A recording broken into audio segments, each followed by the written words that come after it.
Thank you, and welcome everyone. Thank you, Janine, and thank you to Cause for the support of this year's conference. This morning I have the great pleasure of welcoming our first speaker, Professor Tim Flannery. I should point out to you that the bios of all of the speakers today are in your information pack, so rather than just read those to you and add no value whatsoever, I'll leave it to you to read for yourselves. So rather I'll just welcome Professor Flannery to speak to us. We're very lucky in a human rights law conference like this to have with us someone who comes from a non-law background and indeed from the background of the sciences, talking about the interaction between our two fields, between particularly the theme of climate change and the impact that has on human rights. It's a wonderful privilege for us to explore beyond the boundaries of ordinary human rights and into these new frontiers. Tim Flannery, of course, has probably done more than just about anybody else in bringing these scientific ideas and making them palatable, consumable for the public. My copy of his book, The Future Readers, has certainly been passed around a great deal, depriving Tim of royalties. But for that very purpose, because it's so consumable. Tim Flannery, of course, was the 2007 Australian of the Year, and probably transformed that role from what was previously a, shall we say, John Farnham, Pat Rafter, Mark Taylor role, to a role of advocacy and actually achieving something in the community, I think more than any other person to have been in the Australian of the Year. So please join me in giving a warm welcome to Professor Tim Flannery, speaking to us on global warming and human rights.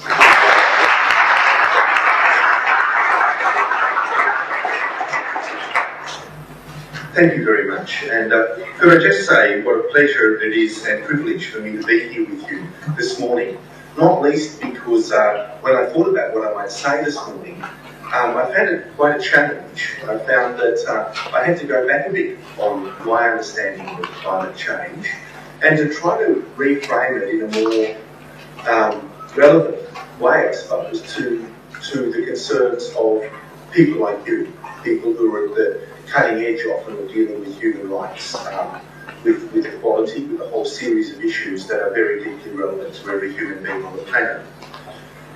And so I've got a scientific presentation which I'll show you a little bit later that explains exactly what climate change is. So it's important that we have a look at that because unless we understand what is happening to the planet, what the mechanism is and how it's working, it's very hard to make sense of the details. And then apply that to issues of human rights. But before I do that, I wanted to just talk a little bit about what climate change really is. And the only way that I could make sense of that in a short period of time is through analogy. And I've learned as a scientist over my 30 or so years studying natural systems that the Earth system operates to some extent like a body. It has its own metabolism, it has its own chemical balance, it has its own temperature, which is maintained within relatively narrow bounds, despite great variation in things like solar output and so forth.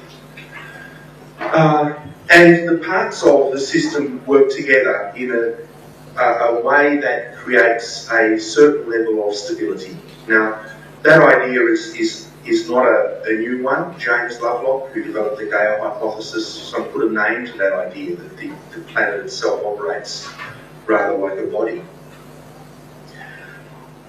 But the point that I'm trying to make when I say that is that climate change, really by analogy with the human body, what it is doing is raising the temperature of the organism and thereby altering the metabolism of that entity. So we're not entirely aware of it when we experience a fever in our own bodies, but what is happening is that the rates and nature of thousands of interactions across the body are altering in response to that temperature shift. Yeah? Because almost all of the major enzymic reactions and other reactions in our bodies are temperature controlled to some extent. They're sensitive to temperature. So when we get a fever, we may find that there's various manifestations of that. We sweat, we we can shiver, so forth, trying to shed that excess heat, but inside a whole lot of really important stuff's happening. The same is true for the planet. So when we raise the temperature of the planet, for example, the reactions that are occurring in our soils alter, so that there is an outgassing of carbon in the soils, and metabolic activity alters, that changes plant water interactions, changes nutrient availability, and so forth. So these are deep changes that occur at a metabolic level within the organism that we call our Earth. So that is the best way that I think can give you a sort of a broad overview of what climate change does at the organismic level, the level of the planet. Now, what relevance does any of that have to people? I'm no lawyer, but I guess there's a few basic rights that I reckon that everyone should be able to enjoy. And those rights that I think need to be extended to every human being are rights to water and food, some of the fundamentals, the basics that we cannot exist without. I reckon everyone has got a right to a nationality too. Everyone, we shouldn't have stateless people in this world. People have a right to a nationality and to be able to live in a nation. People also need some sort of protection. Perhaps they arguably have a right to protection from damaging rates of change, to rates of change that have severe impacts on people that are imposed from outside. And of course, we all have a right to life. And all of those things, to one extent or another, are impacted by climate change. But climate change is really different, I think, from many of the issues that lawyers used to dealing with in terms of human rights. And that's because, in essence, the problem is caused by our very success. Until recently, greenhouse gas emissions have been tightly coupled with economic development. So the gases that they're sort of the waste product of our very success are those that are causing problems globally. Now that has started to change over the last decade. We've seen a decoupling, a gradual decoupling of economic growth in the most developed countries from the production of greenhouse gases, which is a really encouraging shift. But this is very late in the day for that sort of shift to have an impact, because year by year we keep on producing more greenhouse gases. That they went up something like 3 or 4% last year. We're now producing 40 gigatons, 40 billion tonnes of greenhouse gases a year. And that will continue to grow as the Indias and Chinas of the world continue their economic trajectory. So those gases are the waste product of our success. Who's producing them? If you look at the list of nations around the world that are producing greenhouse gases, US and China top that list, both producing around about 18 to 19% of the world's total each. But after that, nations' production of greenhouse gases drop off very dramatically. There's the two big ones, then there's a whole lot of smaller ones that are producing 1 to 2% of the world's total of greenhouse gases. Ranked 15th among those is Australia, so we're the 15th, 16th largest producer, somewhere in that range. We produce about 1.5% of the world's greenhouse gases, so it's a very long tail of countries, another 170 odd behind us, producing less. And of course, within those countries, there are different corporations that are responsible to one degree or another for producing those greenhouse gases. I guess from an international perspective, if anyone was to sue anyone, or take a class action based on damage caused by greenhouse gas pollution, it will be a complex field, because I imagine you have to have some sort of link between the molecule and where it was produced and the damage it did. And in a highly dynamic atmosphere, there's enormous fluxes of carbon and there's so many sources of emissions. I imagine that's going to be a challenging thing to do. I did meet, incidentally, some lawyers in New Orleans just within a year of Cyclone Katrina hitting that city, who were suing a number of large polluters in the US on behalf of the citizens of New Orleans who lost their homes and so forth. And it was interesting meeting them, sort of hard-hitting, lawyerly types, those American ones, with a cigarette in their mouth and sort of beaten down slightly by things. And I said, how's it going? And they said to me, Oh, well, the other side's got big smiles on their face, one of them said. And the other guy said, yeah, that's true. He said, when I took the tobacco industry on 30 years ago, they had big smiles on their faces too. So they're taking a very long-term view of this issue. And I think that's what we need to do, because this issue truly is intergenerational. The big impacts of climate change of the gases we put up now are going to be felt by our grandchildren. And could I just say, that the greenhouse gases that were put up by my grandmother when she was using her charcoal stove or her briquette heater are still affecting me today. Those greenhouse gases last a century in the air on average. So these actions that was happening a while ago are still having an impact on us. As our actions now will have an ongoing impact for a century or more into the future. I just want to talk to you briefly about some anecdotal information that I've gathered as I've travelled around the world looking at climate change issues. And I bring them up to underline the point that it is the most disadvantaged people on our planet who suffer the impacts first. So, in a world where economic development is coupled with greenhouse gas generation, those who produce the gases do very well. Those who don't produce the gases suffer. Those who don't produce the gases are most vulnerable to the consequences. And I'll just talk about 3 examples that I've seen as I've travelled around. One was in Sabah on the island of Borneo, where I visited some Dayak people and talked to older men and women there.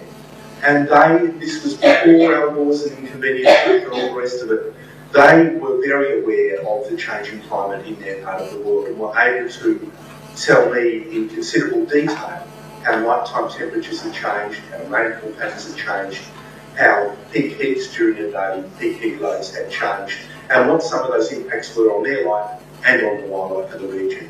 So these people who live in grass huts, effectively, are very close to nature. They don't have air conditioning to switch them off from that, and they are very aware of what we would consider subtle changes, but which to them are significant changes. Incidentally, Australians are a bit like that. Some Australians like that too. I'm going to talk to the shearers in Western New South Wales about climate change. They were all poo-pooing and saying it's a load of bullshit, And then I said to them, well, when was the last time that you're shaving mug or your glass of water by your bed froze over? And one old shearer said, geez, that must have been about the 70s when that happened. I said, well, you know why? It's because nighttime temperatures are going up. That's where the register of climate change is most sensitive at night, because there's no solar radiation, there's no sunlight to vary the issue. It's just the blanket of greenhouse gases trapping the heat that gives you a reliable register. So we notice it in our own lives sometimes. We may not call it climate change, but it exists. Here in Melbourne, the initial frosts, how many people who've lived in the city a long time remember how frosty it used to be in the winter in Melbourne 30 or 40 years ago compared to today. The second example I want to mention of climate impacts was in Kenya, in Africa. In 2007, I got to travel to northern Kenya to meet with people who are pastoralists. They have goats and cattle as their main form of wealth. They belong to very old Nilotic cultures that have been there for a very long time, many thousands of years, and they're exquisitely adapted to their environment. When I visited, they were in the middle of a horrendous drought, the likes of which they had never seen before, and I talked to the oldest men in the community, in their 80s, I presume, although they didn't know their age, who say, in their memory and their grandfather's memory, nothing like this had happened before. And in those societies, those old men play a critical role. Their job is to advise the younger men where to take the cattle and goats in order to find water and forage. And their knowledge of resources across the landscape over vast areas and climatic impacts over that region are incredibly detailed and are based on the observations of not just their fathers and grandfathers, but observations that have been passed on through the generations.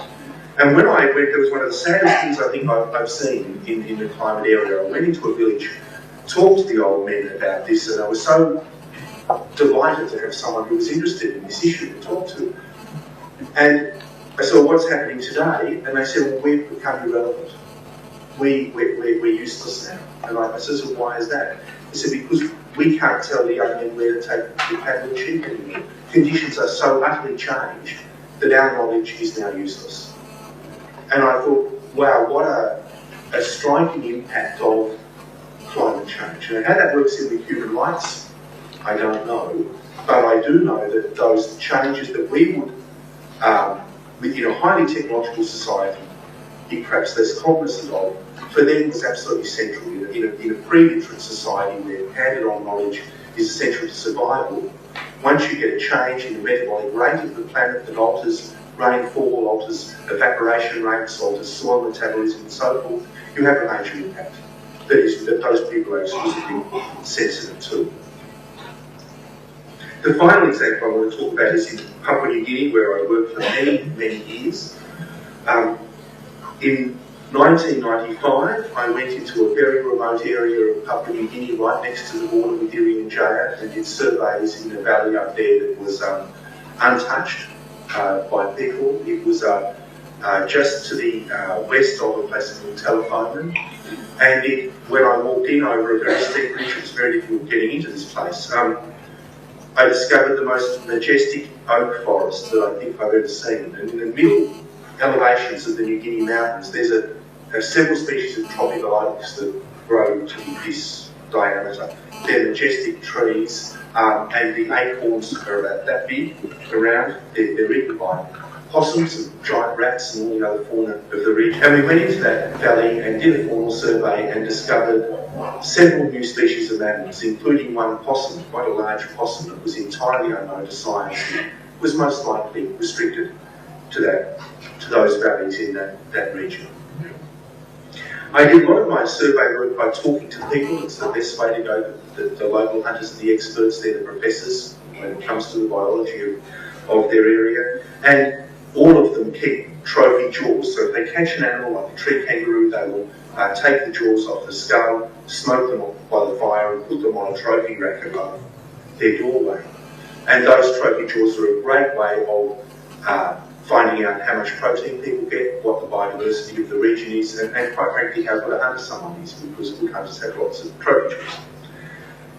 I returned to that area in 2001 and flew in by helicopter this time. I was getting into a better position to doing my biological surveys by then. And the second we came over the ridge into that valley, my heart sank, because instead of a majestic oak forest in that valley, there was nothing but ashes and dead trees.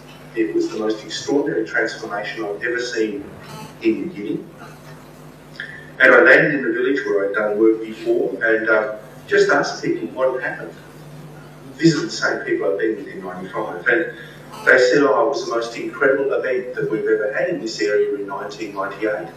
Remember the El Nino year of 1998? They said, the sky became incredibly clear, there was no clouds, unusual for New Guinea, for months at a time. And the frosts, at 1,500 metres elevation, so in a tropical environment, the frosts were so severe, because the sky was clear, it had no moisture in it, that the trees all dropped their leaves. They got frostbitten, the tropical trees lost all of their leaves, they fell to the forest floor, and then a fire started. No one knows how it started. Most likely people started it, we don't know for sure. And the forest burned for months, they said, and was burning underground for months after the forest above it. Because there's huge accumulations of big vegetation in the soil that just kept on burning.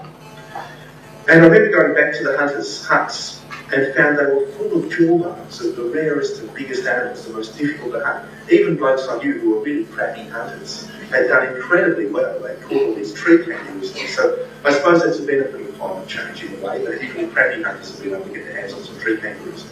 The trouble was those tree kangaroos had been packed into the few surviving areas of forest that hadn't burnt, these tiny little patches which ultimately burnt anyway. And they've been able to hunt very successfully. But the forest, not only were the tree kangaroos now gone, the red possums gone, the forest itself had gone. And that was due, and when I asked them, I said, have you seen anything like this before in living memory? Does anyone have any idea or even tradition that anything like this has ever happened before? And they all said, absolutely not. This was just beyond our reckoning that such a thing would happen. So, climate-related shifts, 1998 was one of those gateway years when the world's climate did change significantly, get extreme events that are unknown and have an impact, in that case for short-term benefit but long-term degradation.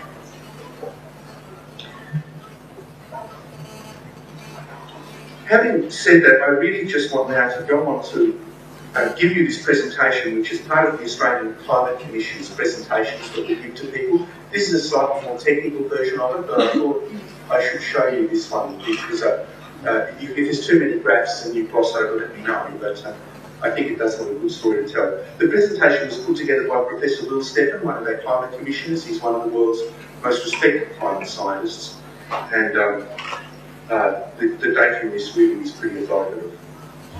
If I could just show you briefly, you probably won't be able to read these, but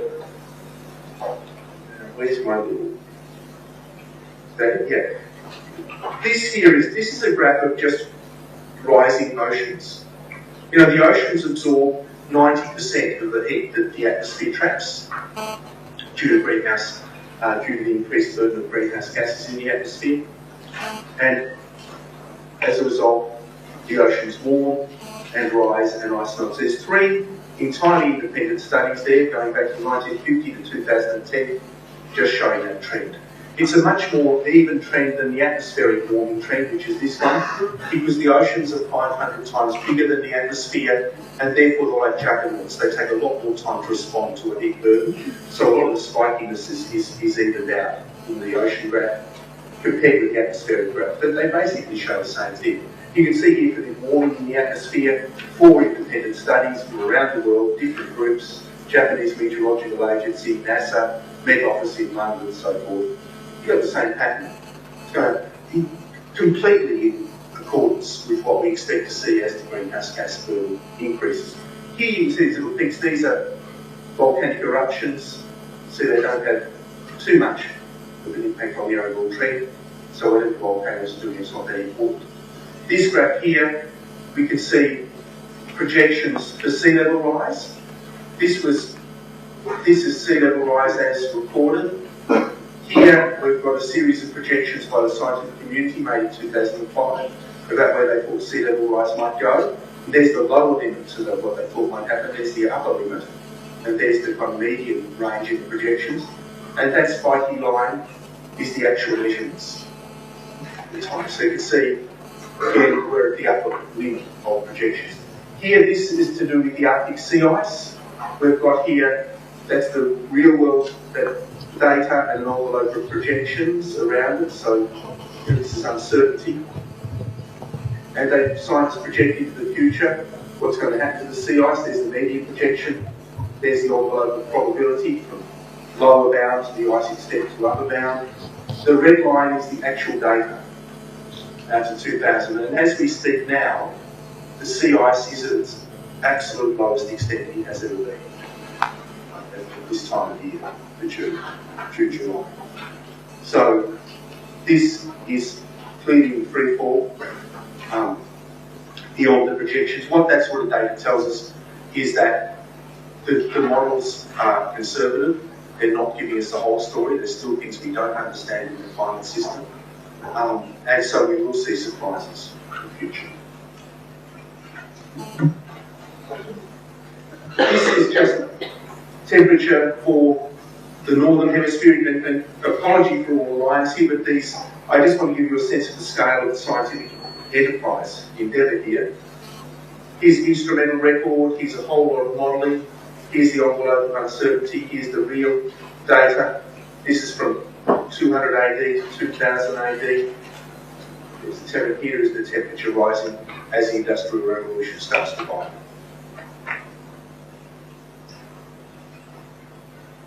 Sorry. Why is this all happening? I'll go very quickly. Was that my photo? Yeah, thank you. There's the sun, the main power source for our planet, nuclear power at a safe distance. Radiation coming into the Earth, goes back out. Some of that radiation turns to heat energy. It bounces back down. So greenhouse gases act like a bit of a blanket really, holding some of the heat for a bit longer at the surface than it would normally stay. Over time, that incremental increase in heat affects the Earth just like a blanket on a bed on a warm night would affect you. I'll leave that because we're running out of time here. I just want to show you this. Why is it that only carbon dioxide can explain warming? Here's an elegant example of that. What we have here is two lots of projections. The blue is a projection that only takes into account physical changes in the planet, such as solar radiation, volcanoes, other natural phenomena. So that's what the temperature should be doing if there was no human activity. The red line, the red series of projections, factors in human emissions. So that's what happens if you get industrial gases going into the atmosphere. The black line is the real world data. So the real world data for measurements is consistent with models that take into account human greenhouse gases, entirely inconsistent with models that only take in natural phenomena. You see here that's global. This is global land, global ocean, the same sort of thing. Here's Australia, here's Asia, here's Europe, North America, South America and Africa, every continent showing exactly the same thing. There is no doubt that it's us that are causing these climate changes. There's no other explanation for the observed data than it is human emitted greenhouse gases that are causing these changes. Put this in just to show you a few impacts.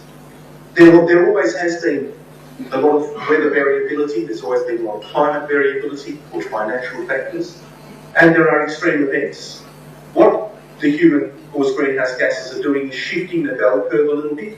This bell curve here shows you the average temperatures in the past.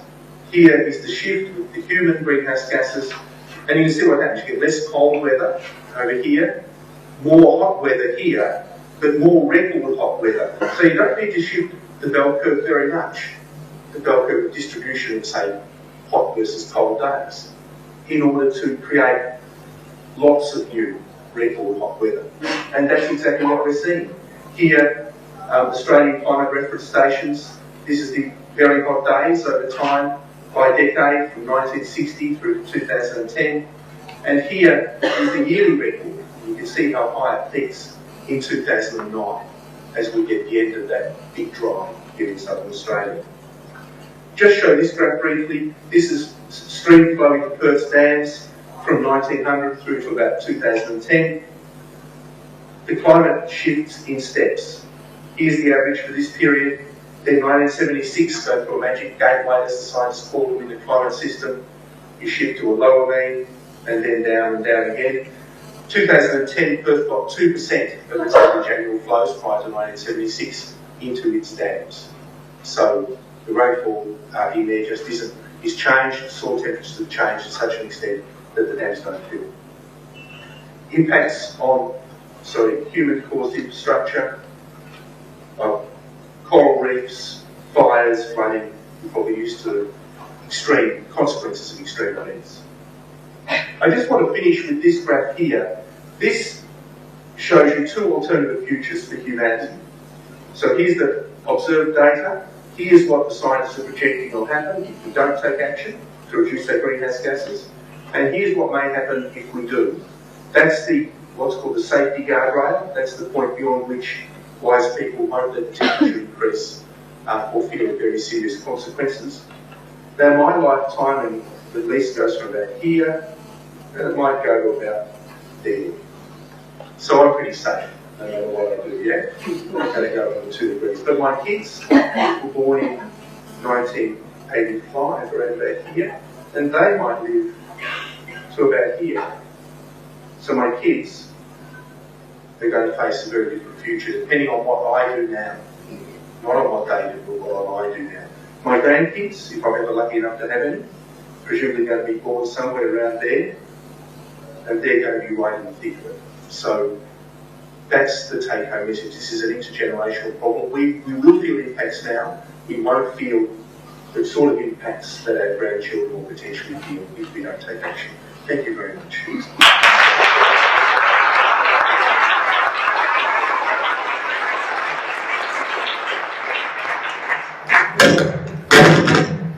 That wasn't the right. So don't touch the as anyone who's here in the future. Tim has very kindly agreed to take some questions, and having carried them along, I've now been told that our next speaker is stuck in traffic, so we have a little longer for. So I'm sorry about that. We have a little longer for questions than we had anticipated. I might start the ball rolling myself by asking. We had a few years ago at our Castan Senior Conference, we had an American lawyer by the name of Martin Wagner come and talk to us about a claim that he had brought in the Inter-American Commission on Human Rights on behalf of the Inuit people on precisely this issue. Their livelihoods, their ability to hunt, hunting people, was being decimated by the ice melt. And they went through the legal channels and brought a complaint against the United States in the Inter-American Commission and didn't really get anywhere with it. So my question to you is, in view of the unarguable facts and in view of the unarguable impact on human beings, is there a role for law, do you think? Or are we too caught up in cause and effect, perpetrator victim, to work in this dynamic? Well, I think there has to be a role for law in this, because if there's no role for law, then you open the way for conflict. And no one wants that. I suppose when I look at that graph, what I see is the potential for conflict between people, between nations, that becomes so great that it threatens the global civilization that we've only just established in the 20th century, in the last 60 years. And you can imagine how that might occur. There's been novels written about this, about, a situation where China has reduced its greenhouse gas emissions, because they're very well advanced in terms of planning for that sort of thing, but where the US hasn't, and where impacts in China are growing year by year. So the Chinese say the Americans shut down all coal-fired power plants, or they're going to bomb them, And you can imagine the sort of potential for conflict that might exist in the future under those scenarios. So there has to be a role for law, but I think it has to be a different sort of law. I'm not a legal expert, but it has to be a sort of law that takes into account probable impacts on future generations, that takes into account the fact that this is a collective problem. In a way, it's a collective problem which has arisen from our very success at a time when we were unaware of the consequences of what we're doing. So up until the 1970s, the world had no real idea about the consequences of greenhouse gas pollution that they were producing. Today, there's no excuse for that. Today, we know in more detail than ever what the consequences of our ongoing actions are. So I don't know quite how, if the legal system is up to working in a global context, across jurisdictions, across generations, to deliver some sort of equity. But I think that's the challenge for this particular kind of problem. Further questions? If you have a question, a roving microphone will be brought to you. And it would be very helpful if you could, before you ask the questions, give your name and tell us who you are. Oh, hi, my name's Anna Brennan and I'm from Monash University. I'm interested to know if in areas such as you mentioned, like Papua New Guinea, where the people could see definite changes in the climate due to deforestation, if there's an opportunity for people, in a legal sense, to take it up with their governments, because it is the governments that make the decision. For example, in Papua New Guinea, the Japanese coming in and doing all the logging. I know we've got illegal logging in other areas, but I'm talking about where they've legally been allowed to actually come and do something, whether the people can take action against that. Look, can I just say that those changes I saw in Papua New Guinea weren't due to logging, as far as we can tell. They were due to a shift in the global climate that produced a very severe El Niño event, which deprived the atmosphere of moisture over the mountains of New Guinea. And that lack of moisture in the atmosphere is a greenhouse gas that keeps heat in. So when the sky clears and you get less cloud and less moisture, the nights become very cold. And that allowed the frost to kill the trees, which are very frost sensitive because they're tropical trees, and cause the fire. So that was a slightly different situation. I just say that as a point of clarity, but in terms of the point you're asking, whether legal means are available for people to take action on the part of to prevent logging, I've seen extraordinary conflict in New Guinea around this. In Papua New Guinea, tribal land is 97% of the land, tribally owned land or clan owned land in the country. And yet the government of PNG gives away the right to log on that land to various companies, often without consulting the local landowners or with inadequate consultation. I think it's fair to say there is a fair degree of corruption involved in that too. There are inducements offered all over the place. You can imagine how tempting they might be to someone where a logging company can make millions of dollars from getting access to high quality timber. I think that there has to be legal pathways. I know that there was recently some legislation passed in PNG though that attempted to block landowner action to appeal these things. But just as a matter of natural human justice, it seems to me that where the land is owned by people, they should have a say in how it's used. And could I just say that the worst examples I've seen of deforestation in this way is in the Solomon Islands, where I saw some extraordinary examples where people signed agreements with logging companies without any legal advice, whatever. Most extraordinary agreements, that I don't think people didn't read them, but the 40 pages of detailed stuff that said, we'll do this, we'll build a hospital, we'll build a school, we'll do this, and we'll take access to your forests. And the last paragraph said, and the company will be held liable to do none of the above. Something like that. So, and when you see the old men who go out hunting going back into the forest, it's like a changed landscape because they used to orient by the trees. It's like they're on the moon. They lost in their own country because all of the orientation towards the land itself so changed by removing the forests. So I think something needs to be done, but I would take some very smart lawyers, I think, who are willing to do it in difficult circumstances to achieve. Fiona.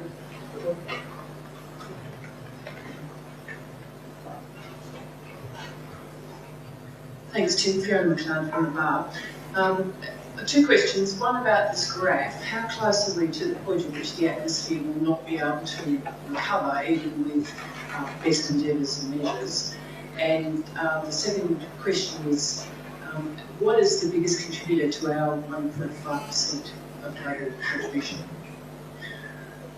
No one can predict the future, much less scientists. So we can't predict what will happen in terms of shifting climate system and impact of greenhouse gases. What we do is project.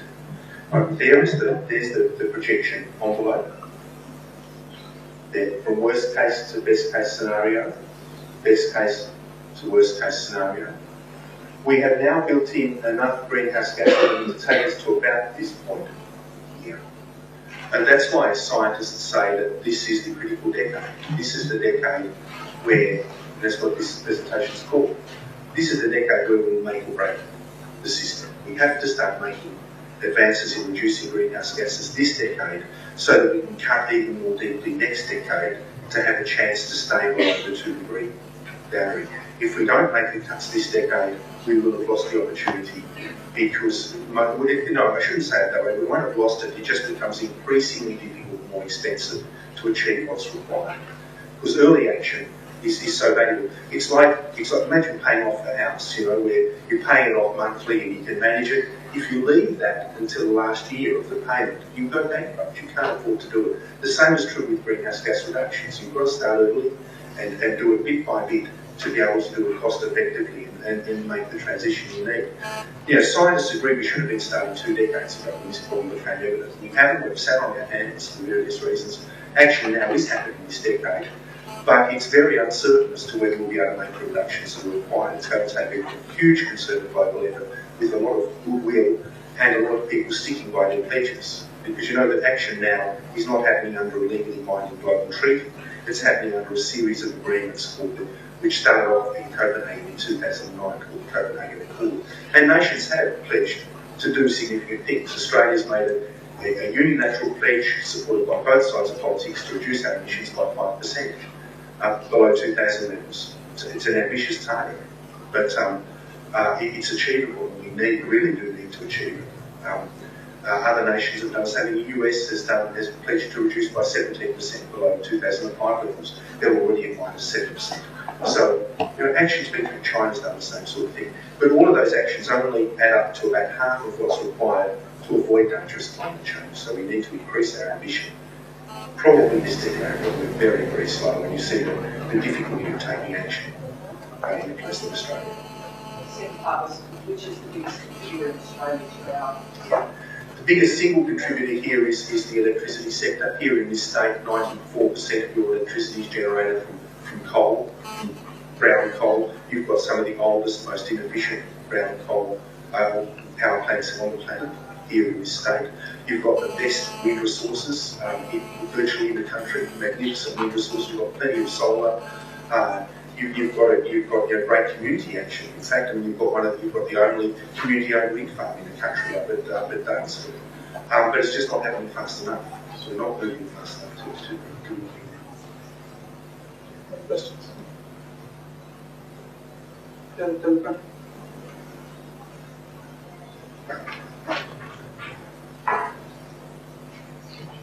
Tim, Charles Gregory from McCullough Robinson Lawyers in Brisbane. Just on when you said, it was interesting when you said this is all as a result of our success in Melbourne. Just wonder what kind of role you see in terms of creating a dialogue with the world's biggest polluters, and how do you approach that dialogue when you have to explain that these biggest polluters' success is actually not a benefit for the rest of the world? Well, look, a lot of people flatly deny it. I was talking to some representatives from Peabody Coal last year, and they just flatly denied that climate change was a reality. And yet, I talk to other companies where there's a public denial of climate change, and yet as they plan their forward infrastructure, they're incorporating in all the data, the science giving, sea level rise and so forth. So there's a very cynical, sceptical view of that. I'm not sure quite how to approach that. It's a very, very difficult problem. I guess all I can say is that industries and economies change over time. I mean, the Australia I grew up in rode on the sheep's back. There was many sheep farmers out in the valley who drive their Rolls Royces around with their prize ram on the back seat. That Australia's gone. And we're now quarry. We're now, a big iron ore and coal quarry. That will change in time too. Will it change fast enough? That's the question. Pass the microphone behind you, Spencer. Tim, thank you for that presentation. It was very convincing. Can I just take you to Copenhagen for a minute? As I interpreted what happened in Copenhagen, there was significant cleavage that opened up between countries from the north and countries from the south, between developed countries and developing countries. And the developing countries, it seems to me, were saying, and I think still are to some extent, well, developed countries, will you cause the problems in the process of industrialisation? And now you're expecting us to make a major contribution to fixing those problems, even though we haven't yet taken off economically.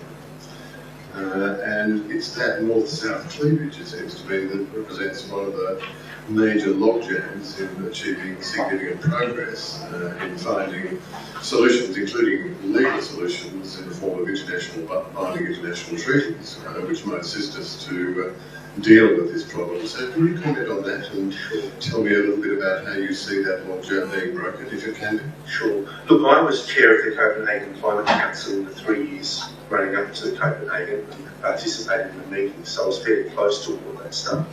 And since then I've been advising a couple of industries, including a large energy company in India, so I see pretty close to those issues.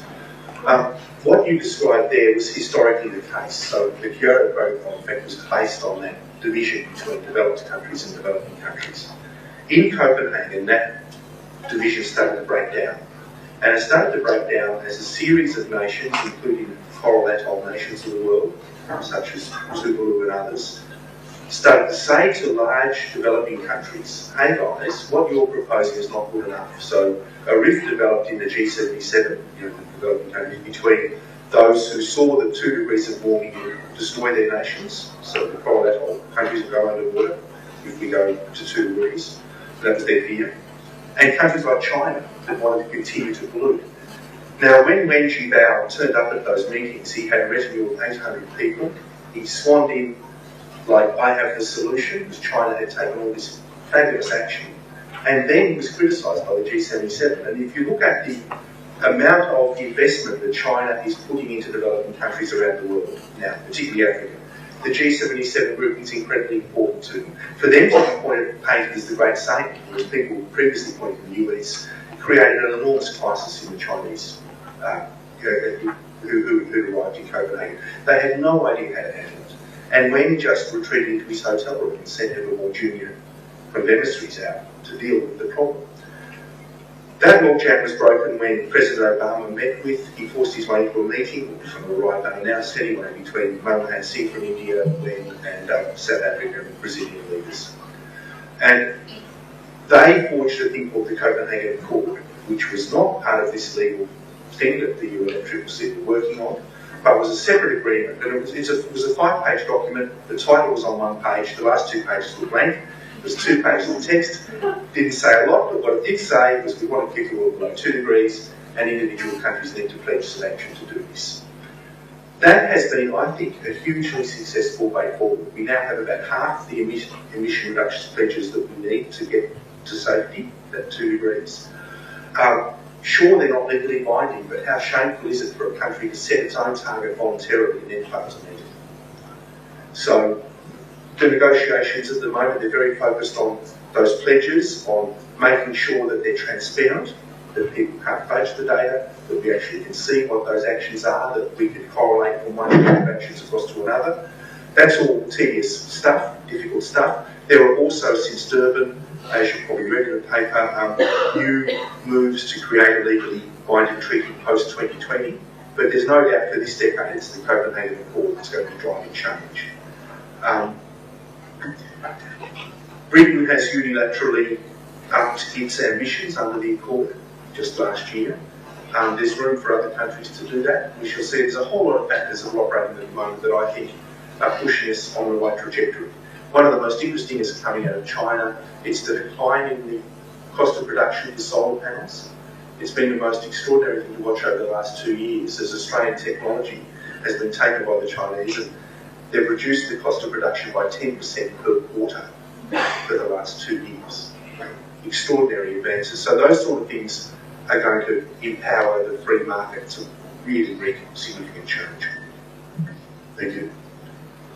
We might leave the questions there. So could you all please join me in thanking